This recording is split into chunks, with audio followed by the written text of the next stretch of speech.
Hi, welcome to another Mayor's Report. This report is emphasizing on the Mayor's Drug Culture Committee. I'm here with Jim Abadi, a good member of this committee with a lot of experience in training with addiction and recovery and so on. I would note that this group is somewhat missing during the summer for obvious reasons, people on vacation and so on. Unfortunately, addiction does not take a vacation, and that's why we're here to remind everyone the importance of this epidemic and how to address it, and that's what we're going to do today. I would note that the Mayor's Drug Culture Committee does involve those in both school systems, the District Attorney's Office, the Police Department, DARE, RADAR, teachers, students, parents and students, and actually those that have even lost family members. It's very important to note where we left off on our last discussion is that while this is something that demands interdiction by different aspects of our government and police forces, we cannot arrest our way out of this epidemic. There are several areas that I would like to note that we have to address. One is education, which is to inform the public about the scope, causes, and consequences of the drug epidemic. Integration, which is to coordinate the resources to produce the most effective response possible. And prevention, to understand the pain points, physical and emotional, that can lead to addiction. And an action, which what we're trying to do now is involve everyone with a stake in the outcome sooner or later. And believe it or not, everyone is involved in this. There are some facts I would like to put out there for people to realize the impact on this. In Westchester County, the opiate fatalities in 2010 were 27. In 2011, there were 50. In 2012, there were 48. 2013, 67. 2014, 59. And 2015, 83. That's a 200% increase from 2010 to 2015. There's almost an average now of over 50,000 people dying from ODs in this country. It's more than accidents and murders and so on combined. It's absolutely incredible. And the groups that are being affected most likely are probably the high school kids, young adults, 20 to 30 and so on, although no one is immune to this thing. I would note that there are people working this, such as New York State Senator Terrence Murphy, who's helped introduce legislation which has now made it a crime and you're subject to indictment for murder or homicide if in fact you are a drug dealer and you're caught dealing, which is one aspect to it. He also restricted drug prescription, which is very important. You no longer get a prescription for 30 pills. You get a prescription for 7. And we'll go into it with discussion with Jim and so on. Westchester County also, Executive Astorino started Project Worthy, which is the Westchester's opiate response team. All you have to do is turn on the television and you'll start to see ads where it's an epidemic that I think is the most greatest impact on our society today, regardless of what's going on. The other thing I would note before we start a discussion is I found that the 5 most addictive substances on this planet are heroin, in this order, cocaine, nicotine, barbiturates, and alcohol. And the reason I note the last 3, nicotine, barbiturates, and alcohol, are what you would call gateway drugs. This is something that a lot of people experiment and so on, and you don't realize you just get into it.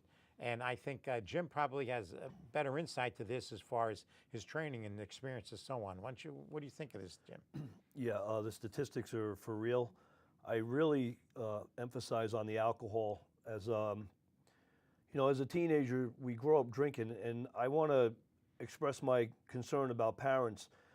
A lot of times we think it's okay to drink, and my father did it, my mom did it. They said, okay, it's all right, you guys can drink beer. Not knowing the effects of addiction. Nobody understood addiction as it is today. So, the kids that are drinking, it changes their chemical imbalances. It makes you a different person. That's why it's a gateway drug. Pain pills, usually you go from the alcohol, marijuana, pain pills. That's usually the 3 steps before they hit the hard stuff. Not every kid is going to go on to the next thing, but no one knows who has an addictive personality. Usually until they're already addicted, unfortunately, and that's the way it works. So for me, when parents say, well, it's only alcohol, that's a big mistake, and I want to speak about the prevention. You know, my biggest concern is trying to teach prevention before kids actually pick up. Let them know what's in store for them. 9 out of 10 times, if they start drinking or drugging, um, it's very complicated, and it can destroy you. You know, I tell kids all the time when I speak at the school, you know, it only takes one mistake to destroy your life, or to die. One mistake, that's all it takes. So I want to speak about the prevention part of it, but the drinking. Most kids start with alcohol, and I don't care what anybody tells me. That's most of it. The doctors with the prescriptions, a lot of these young kids today, they get opiates, and you know, 2 or 3 opiates, and you can be addicted. It depends on your chemical makeup. It depends on your imbalances. Nobody knows that until it's too late. You know, you give one kid an opiate, and he's like, ugh, I don't like that. He's throwing up. He doesn't feel good. You give it to another kid, and the euphoria, he feels like, well, he's a Superman. And that's what happens, and nobody knows that until it's too late.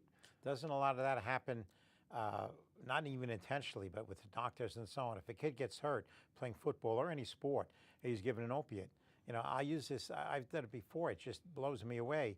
I had my gallbladder out, a very simple operation, you know, in by 3, home by 6, but then they gave me a prescription of 50 OxyContin. I mean, it was just unbelievable. And if you take that whole thing, you literally become addicted and so on. And these kids get into it.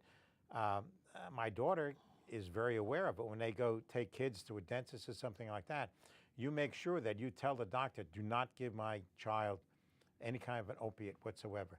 I mean, if it's necessary and there's an operation, obviously that there's uses for that. But you don't give it to a kid who's just not necessary. You can have a little pain. At the end of the day, it's teaching the parents. That's what I want to speak about today. It's teaching, not teaching parents, but making them aware. You know, parents are going to parent the way they want, but you want to make them aware. You know, when I had relapsed, or when I started going to the dentist and they gave me pain pills, as an addict, I didn't say no in the beginning, and I relapsed a few times. I think it's very important in this conversation to let people know that you are a recovering addict. I am a recovered addict. And the important thing is, we had a prior discussion of these television ads that someone was on television saying, come to this place, you know, for rehabilitation and so on, because I know I was a former addict, but I'm not anymore. That's not the truth. No, an addict is an addict lifelong. It doesn't mean that you're going to use lifelong. But an addiction is an addiction. And if you're an addict and you have that behavior, because that's what addiction is, behavior, then that's what you have for life. You know, there was a few complaints about that commercial. I was an addict, I am no longer. No, no, that's false. A recovering addict is one that changes his behavior in a positive way, is one that works whatever program they choose to work and not pick up, not drink. You know, an addict is an addict, whether it's alcohol, pot, pills, it doesn't matter. It could be food, could be sex. Addiction is a very wide-ranged, but we're talking about the drugs. My concept is we want to teach prevention. I want to speak about signs and symptoms of drug use to parents tonight. I don't know if you want to go there yet. Go, absolutely. This is just, you know, listen, I can just rattle them off because I am that person and I was that person. You know, look at your children. See what's going on. Not that your kids are bad, but peer pressure, 14, 15, 13, those are the ages when kids start to experiment. Those are the ages when kids have more peer pressure, and a lot of times they don't listen. Don't say it's okay to drink. I believe that. You know, oh, the kid's only having beers. Listen, that's why they have an age, a law that says, I think it's 21. Is it 21 now? 21 for the drink. Yeah. Okay. There's a reason for that, because at 21 years old, if you grow up properly and you're not using and you weren't drinking, you have a better maturity level, brain-wise, your functions, everything is different. If you start drinking at 13, 14, 15, you stop your growth also. And you know, I know it sounds like extreme, but it's not. It's not extreme. I'm going to just say, this is for the parents. I just want to say, here's some of the signs and symptoms of drug use. if you see any sudden change in behavior, say your kids are usually pretty well behaved, and all of a sudden their demeanor changes, they're a little more aggressive, their mood swings, irritable, grumpy, and then all of a sudden they're happy. You know, you need to take a look at these things. You know, it's. Let me interject one thing. This is a multi-aspect of this epidemic. What we're talking about now is not those that are already addicted. This is the attempt to get to kids before they get addicted, which is very important. Well, I really, my whole thing is I want to teach about prevention. Somehow we're working in that area where we speak to kids way before they even think about using. Right. Life skills, smart choices, because especially now with all the technology and the phones and the games, you know, it takes, a lot of these kids don't have the life skills that they should. It doesn't mean that it's going to stop anything, but you have a better chance of success of not using drugs or not getting involved with bad negativity.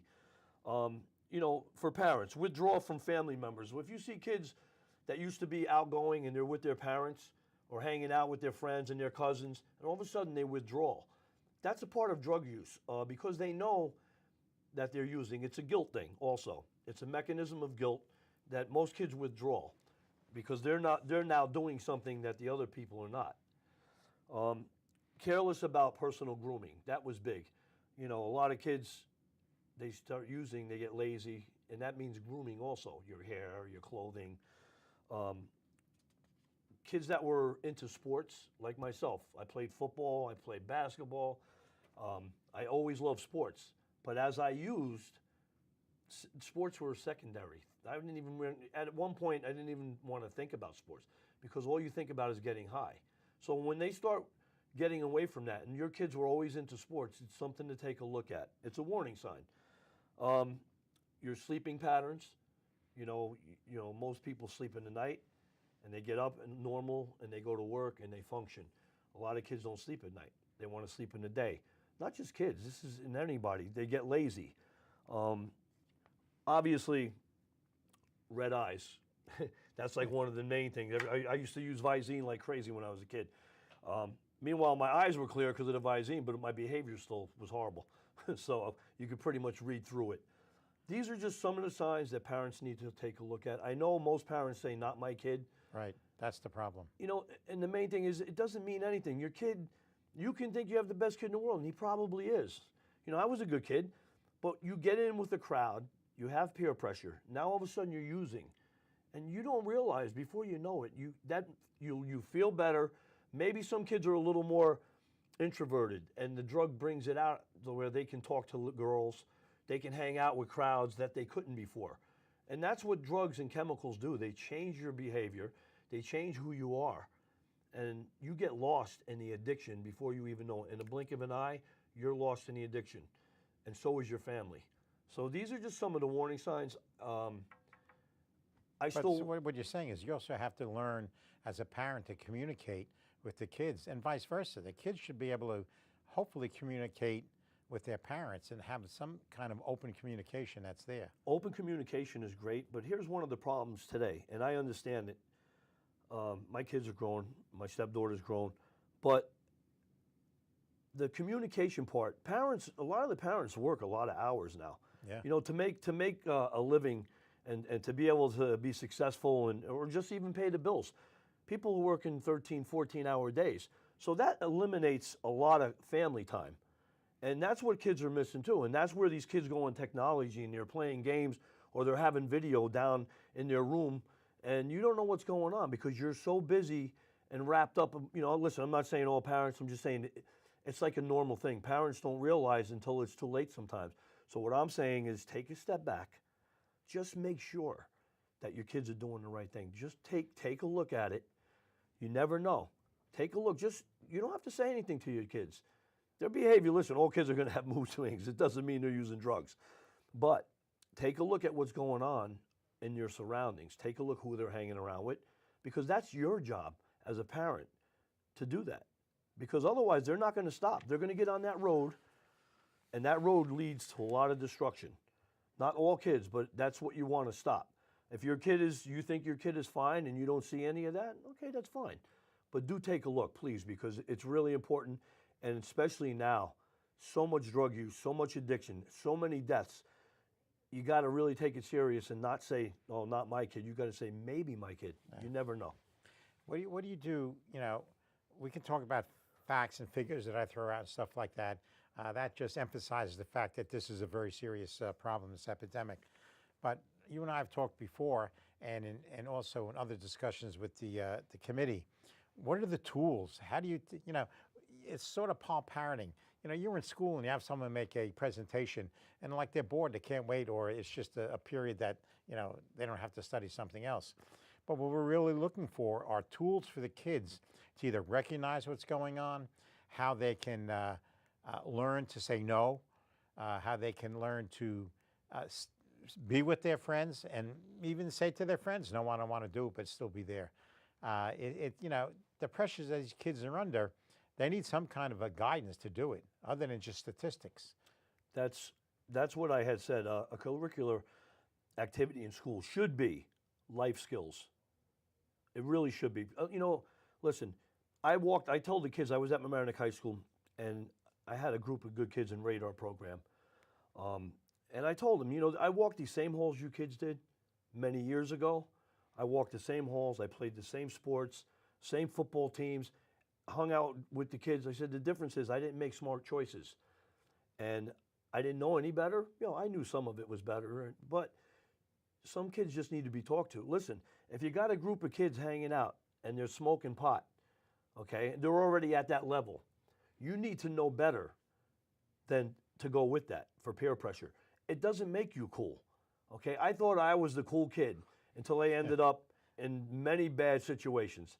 I wasn't the cool kid. I was the fool, okay? Because I went with it, I made bad decisions, and it led me into many, many bad places.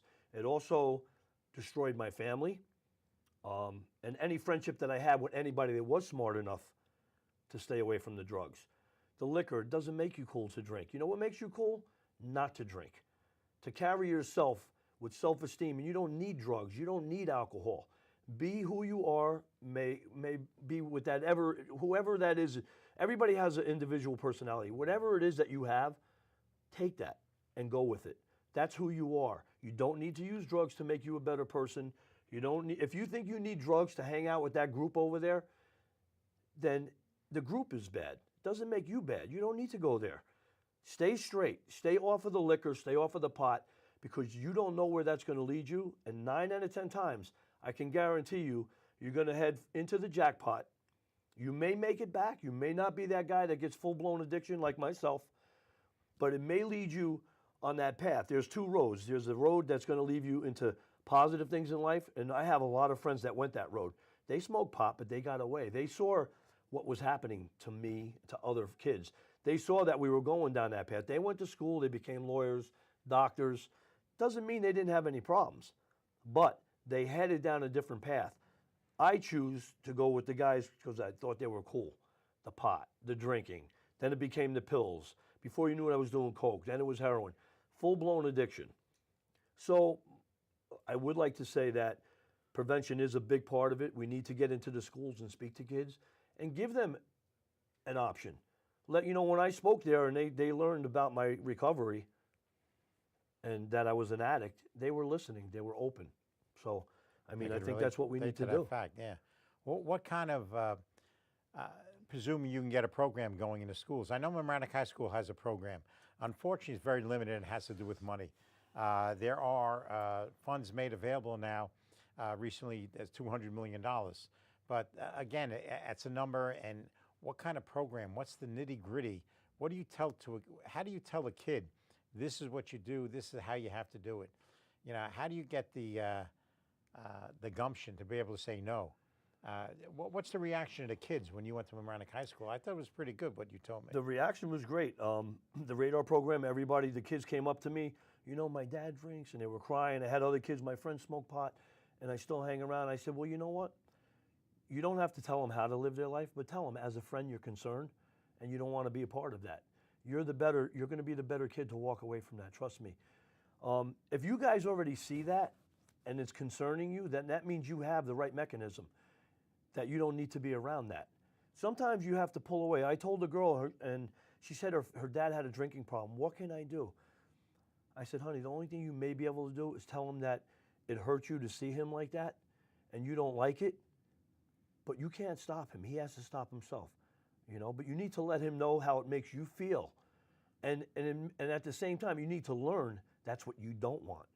You don't want to be that person. You see how it's destroying your father, so you need to take that internally and realize, listen, I don't like what he is. I don't want to become that. That's how you learn.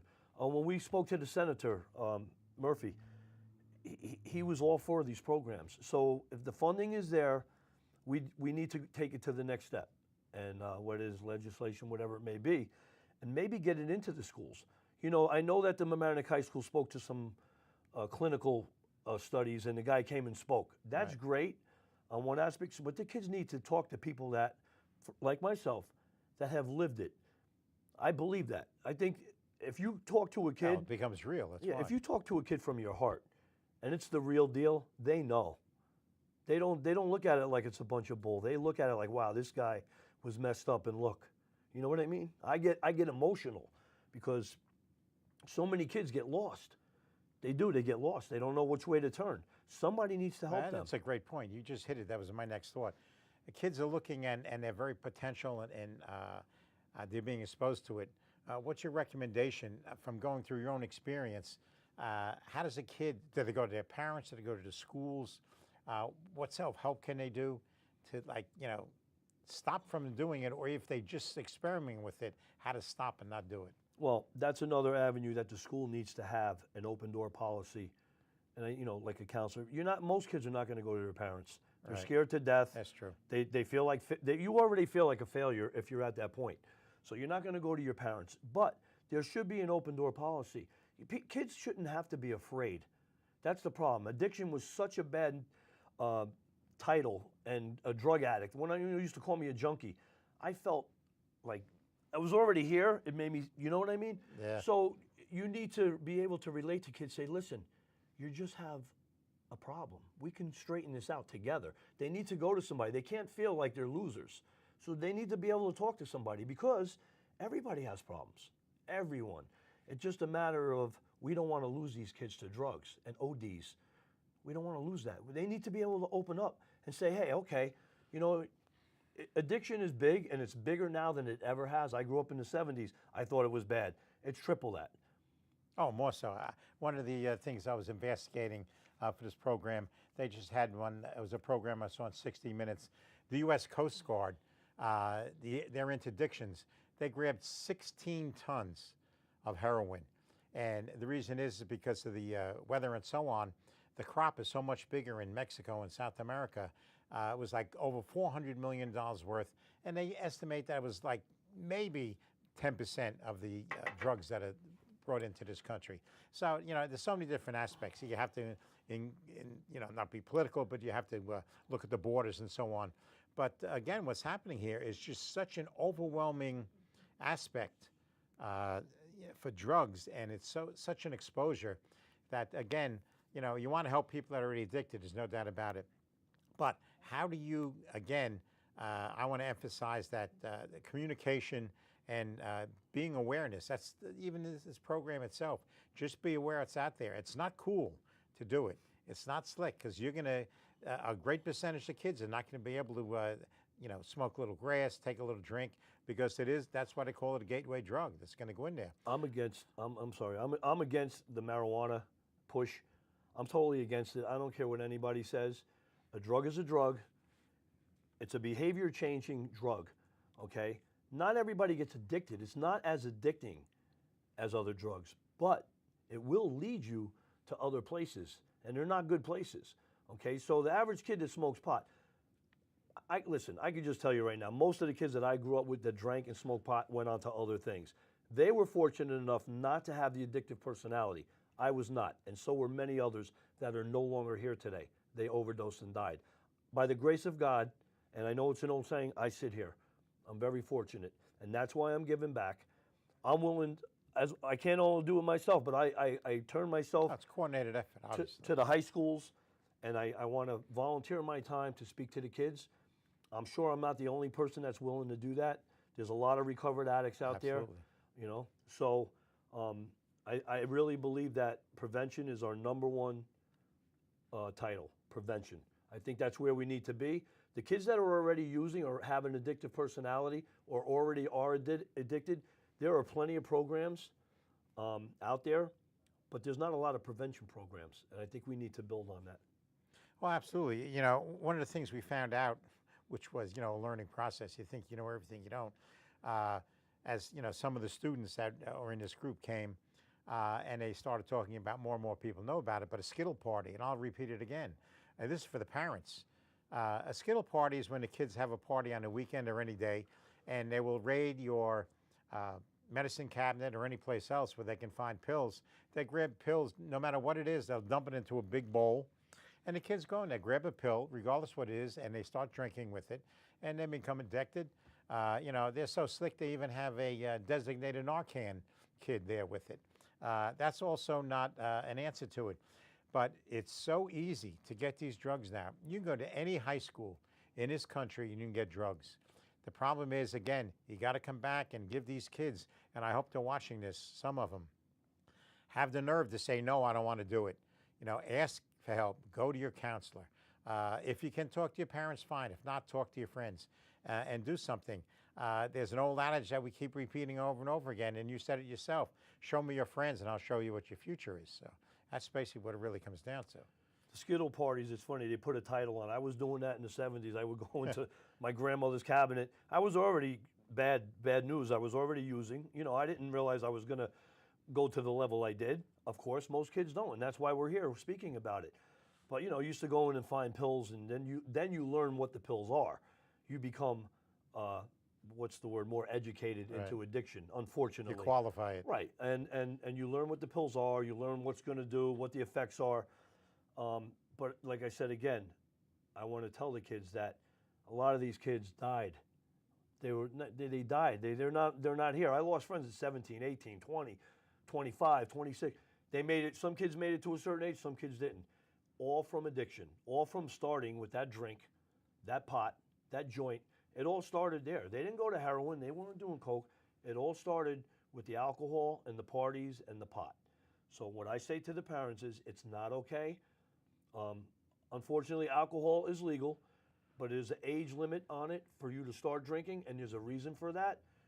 Take heed to that. Don't think it's okay because your kids are drinking beer. I know it's hard. Everybody does it. They have parties. I'm supposed to speak to a couple of the football teams. Athletes, the first thing they do, when they party, they drink. That's true. Here you are, you're an athlete, and Well, believe it or not, I know we can go on talking for another half hour or an hour. It's very important. If those that are watching this and they want to look, you can send an email to myself and we'll pass it on, nrosenblum at VOMNY, NROSENBLUM at VOMNY.org. And please get involved, talk to each other, talk to your parents, talk to your teachers, and so on. This is an epidemic that will take lives, and even if it doesn't take a life, it destroys you. These drugs will alter your brain. There's no doubt about it. So just be smart. And thank you, LMC-TV, for making this available. And we will let you know when we're going to have the next Drug Culture Committee meeting. And please feel free to get involved. And if you want to talk to Jim, feel free if you have any contact information you want to give, or just send it to me and I'll forward it on. Yeah, you can go to the mayor, you email him, we're always together, and I'm on the committee, and I'd be more than willing to come and speak to anyone that needs help at any time. It doesn't matter, I don't care. If you think you need help, you're not alone, and it's not the worst thing in the world, just so you know that. And very quickly from your training, for people that do want to call in, your training about addiction and so on, there is a way to get out of it if you're already addicted, aside from prevention. So that could be another program. But well, there's recovery. That, right? I've taken a lot of courses, but there's a lot of recovery programs. It's about behavior. So. All right. Well, we got the wrap-up sign, so thank you very much, and I always follow directions. Thank you, LMC-TV.